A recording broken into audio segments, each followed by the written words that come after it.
Howdy folks, it's Matthew, your friendly neighborhood technician, making another video for you out of Boise, Idaho. I think I'm going to stray away from the automotive video and make another TV repair video for you.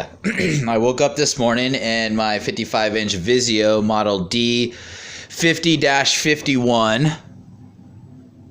There you go, there it is right there, model D50-51. No longer had any sound. I've got pictures, all the settings work, all the apps work. I have no sound whatsoever. So I'm going to show you the process that I'm going to go through in order to diagnose this.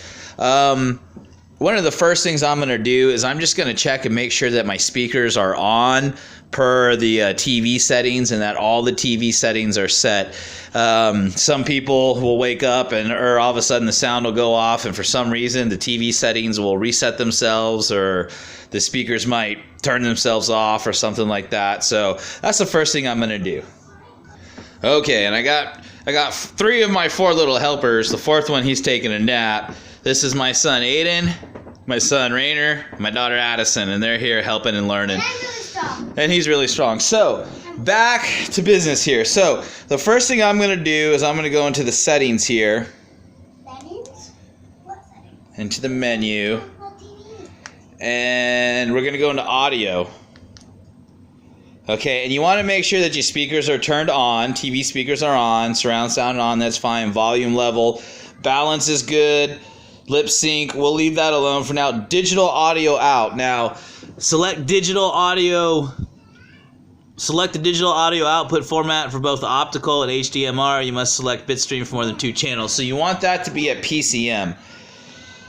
Now, as far as the analog audio, you're going to want it to be at variable if you're going to be using your remote. Now, if you have a sound bar or anything, or an outside audio source, switch it to fixed, okay? And I'm going to tell you right now, if you plug in an outside audio source, like let's say a sound bar, let's say you plug a sound bar in through the fiber optic cable right there, okay? Here is your output sound right here. If you plug in a speaker or something in there and it works, all of a sudden you have sound. I'm going to tell you right now, more than likely you're going to need to change out the main board. More than likely the amplifier integrated circuit has gone bad, and that's what we're going to go in and look at. So if after you've gone in and you've set all your settings accordingly,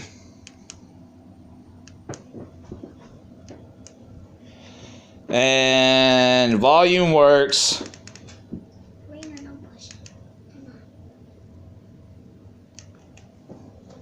and you still have no sound, and as far as I'm concerned, it is now time to open up the back of the TV. So let's go ahead and do that. Alright, so to get the back of the Vizio off, I've went ahead and I've unplugged the Xbox. I've unplugged my main plug. Now you're going to have screws all the way across the top. Everywhere where you see a hole, you'll have them on the side as well. Alright, you're going to have them on this side. And then you're going to need to take out a screw here. And then you need to take out these 3 little screws here. 1, 2, and 3. And then once you've done that, you will be able to pull the back of the TV off. Time to go. Alright, and so this is what the inside of your Vizio is going to look like. Now some of these components may be in different areas, but you're pretty much going to have a main power board. There's your antenna. That reads your internet. That also reads your remote and all that other stuff. And there's your main board. Now everything for the Vizio is integrated into the main board, including the sound amplifier IC, which stands for amplifier integrated circuit. So the amplifier is an integrated circuit underneath the heatsink that you see there, okay? And that's ultimately what we're going to be looking into. That's bad. However, that's not always the case. Sometimes the fuse is bad, and you can get away with changing a fuse to get your sound back. Sometimes the speakers can be bad, and you can get away with changing speakers. Let's go ahead and diagnose some things. Even though we already know that we're going to need to change the main board out, let's go ahead and just diagnose some things. So the first thing I want to do is I want to check this fuse right here, make sure it's good. Okay, so we've got our fuse out of our TV here, and we've got we have our multimeter. Now I've got my multimeter set as close to 1 ohm as I can at 200. All right. Now then, I'm going to hand the camera over to my son.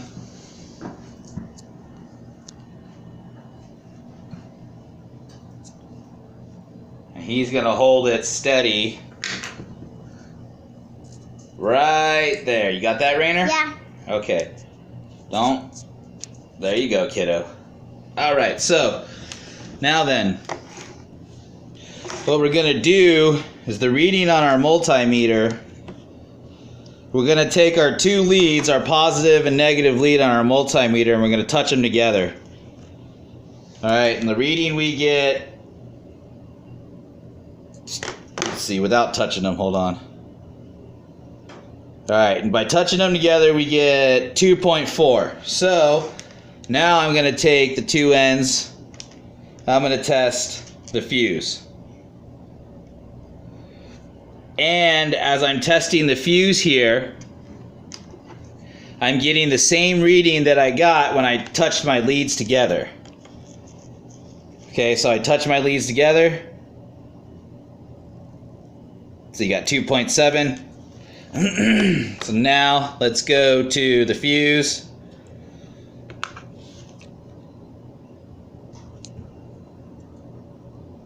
And I'm at 2.8 with the fuse. So that is a good fuse. So we know that the fuse is good and we don't need to replace it. And it's not blown. And it's not blown. You are totally correct, my young Padawan. If it's blown, you'll have to buy a new one. Yes, if it's blown, we'll have to buy a new one. So, let's go back to the TV. Yep. Let's get the fuse replaced. Back where it goes, right there. Yeah.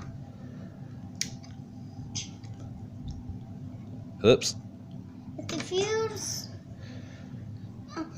is not replaced, if the fuse needs to be replaced, it'll have to be, and if there's no new ones at the store, you'll have to live without the TV until there's a new one come at the store. All right, so now that we've checked the fuse, I think I want to go ahead and take a moment and check my speakers. I want to see that there's voltage going to and from my speakers and that the system is correctly working. So I'm going to go ahead and I'm going to follow my speaker wires all the way around, and it's going to be this black and white, and it's going to be this red and white wire. And I'm going to just separate that out. Okay, and there's the connector plug-in onto the main board. So I'm going to go ahead and I'm going to unplug that. Coming around over here. Okay, and now I'm going to get myself set up to get power to the TV so I can see if there's power coming from that plug to my speakers. Yep. Okay, so now I've got my TV on. It's powered on. As you can see, the backlights are on. Yep. And I've got my multimeter turned to DC volts.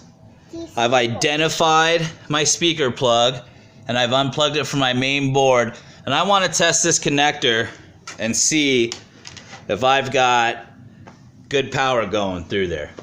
You ready, little guy? All right, come on. Come over here, kiddo. See, you don't need those tools. He's real big on holding these tools. And if you could just hold this camera, try not to push the buttons. Don't put your finger in the way.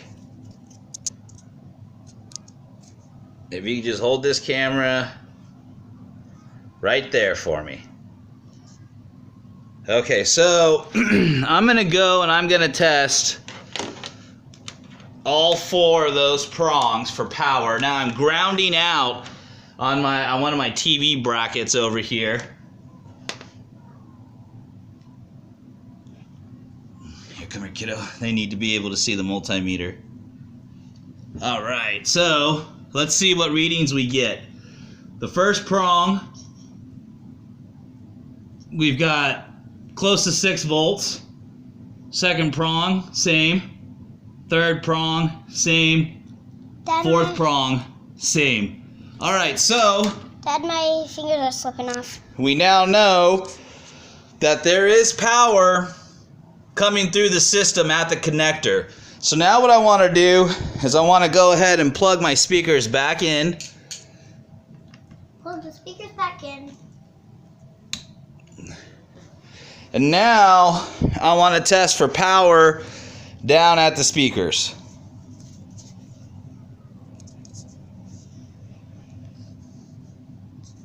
There you go, kiddo. And show them the multimeter. And I'm going to do the same thing. I'm just going to touch my positive lead to the speaker. And we've got power. And we've got power. Okay? And all I did was I tested that right here. Yep. Alright, so Test it right there. I know that I have power all through the system. I know that my fuse is good. I know that my speaker settings are set. I know that my speakers are good. And everything else has pretty much been eliminated. So, what does that leave? It leaves the integrated circuitry for the amplifier that sits underneath this heatsink. Okay, and in all honesty, now there's some people that I know that'll get into removing heat sinks and replacing the amplifier and all that other stuff. That is not what I'm going to do on this one. Since the amplifier is integrated circuitry into the main board, I'm going to go ahead and just replace this main board. Now that I've gone through the whole system, and I know that there's pretty much nothing else that I can do there. I know that for the Vizio, you can pick up the main board for about $50 to $60, I believe, off of Amazon or eBay, and go from there. So there you go, folks. If you wake up one day and you all of a sudden have no sound, and you've gone through the settings and you fixed that, and you've gone through everything else, here are a few things that you can look into in order to fix that. One way you can pretty much eliminate doing all this stuff if you do wake up one day and you have no sound on your Vizio is by getting an outside sound source like a sound bar or something like that. And I had mentioned this before, I think. Get a fiber optic cable and get a sound bar and use your external sound source. And if that works just fine, but the internal speakers don't work, then again, that's another indication that your amplifier integrated circuit is out. And so at that point, I think the best thing to do is just go ahead and buy a whole new main board, and you'll be good to go there. All right, folks. Well, this is Matthew, your friendly neighborhood technician and son. Looks like only one of them lasted with me. The other ones decided to go off and play. Thanks for watching me. Thanks for supporting me. If you have any questions, get a hold of me. I'm real good about getting back with you, and we can put our heads together and we can get your TV figured out. And if you don't know, I'll sometimes hold in the camera. Yes. All right, son. Say bye to everybody. Bye. All right, everybody. Matthew, your friendly neighborhood technician, signing off.